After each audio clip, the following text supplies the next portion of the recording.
الرجال قوامون علی النساء صدق اللہ العظیم۔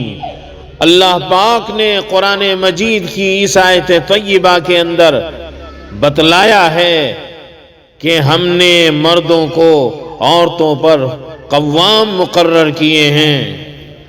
نبی کریم علیہ السلام نے ارشاد فرمایا کہ عورت کے اوپر اتنے حقوق ہیں، مردوں کے اتنے حقوق ہیں کہ اگر اسلام میں اللہ کے علاوہ سجدہ کسی کو جائز ہوتا تو مردوں کے لیے عورتوں کو جائز ہوتا کہ وہ اپنے مردوں کو صبح و شام سجدہ کیا کرتی، مگر اللہ کے علاوہ کسی کو سجدہ جائز نہیں۔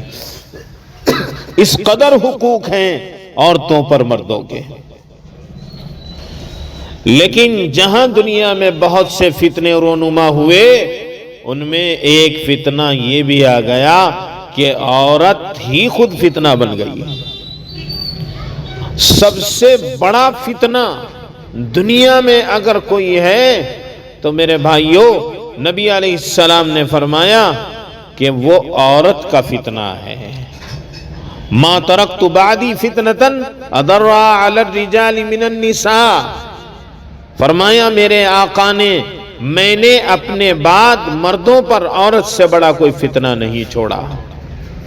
مردوں کو ورغلانے کے لیے عورت کا استعمال شیطان سب سے زیادہ کرتا ہے۔ نبی علیہ السلام نے فرمایا النساء حوائل الشیطان، عورتوں کا فتنہ در حقیقت شیطان کا جال ہے۔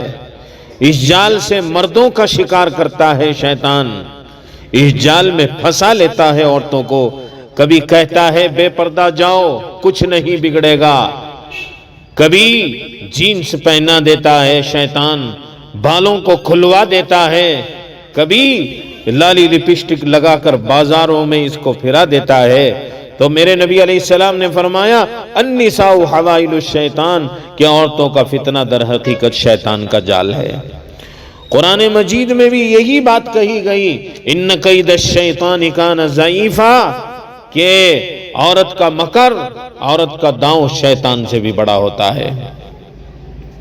لیکن اگر عورت کی تربیت صحیح ہو جائے، اگر اسے ماں کی گود پرورش اس کی دینی ہدایات کے ذریعے ہو جائے اور یہ اسلام کی خوبصورت ہدایات پر عمل پیرا ہو جائے، تو پھر اس کے لیے حکم میرے نبی علیہ السلام کا یہ ہے کہ الدنیا متاع، دنیا ایک استعمال کی چیز ہے، اور اگر اس دنیا میں اگر کوئی بہترین متاع ہے تو وہ نیک عورت کا مل جانا ہے۔ نیک عورت دنیا کی بہترین متاع ہے۔ معاشرہ، سوسائٹی اور قوم و ملت کو بنانے میں سب سے اہم کردار اگر کوئی ادا کر سکتی ہے تو وہ عورت ہی ادا کر سکتی ہے۔ اور یہ بات یہودی بھی مانتے ہیں، عیسائی بھی مانتے ہیں، اور اغیار بھی مانتے ہیں کہ جب کسی قوم کو تباہی پر لانا ہو تو ان میں موسیقی کو عام کر دو اور ان کی عورتوں کو بے حیا بے پردہ کر دو تو وہ قوم تباہ ہو جائے گی جن کے گھروں میں بے حیائی، موسیقی اور عورت بے پردہ ہو جائے گی۔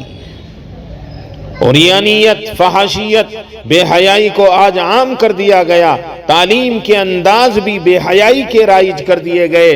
ہاسپٹل کے نام سے، کالج کے نام سے، سیاست کے نام سے، ہالی ووڈ اور بالی ووڈ کے نام سے بے حیائی کے باقاعدہ نظام بنا دیے گئے ہیں، اور بدقسمتی سے اس کے شکار ہم بھی ہو گئے۔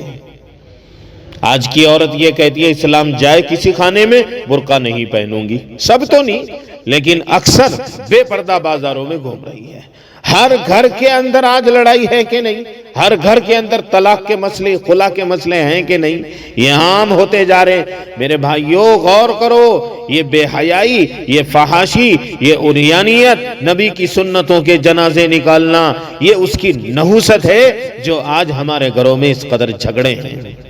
قلبوں میں جا کر اسے اللہ یاد نہیں آتا، شوہر کا ادب کرتے ہوئے اسے اللہ یاد نہیں آتا، بازاروں میں جسم دکھاتے ہوئے اور باریک باریک کپڑے پہن کر، جینز پینٹ پہن کر مٹک مٹک کر چلتے ہوئے اسے اللہ یاد نہیں آتا، نبی کی سنت کے جنازے نکال کر اسے اللہ کیوں یاد نہیں آتا؟ ذلت کا نشان ہمارے گھر اسی لیے تو بن گئے۔ اس لیے میرے نبی علیہ السلام نے فرمایا کہ شوہر کی فرما بردار عورت دنیا کی بہترین متاع ہے۔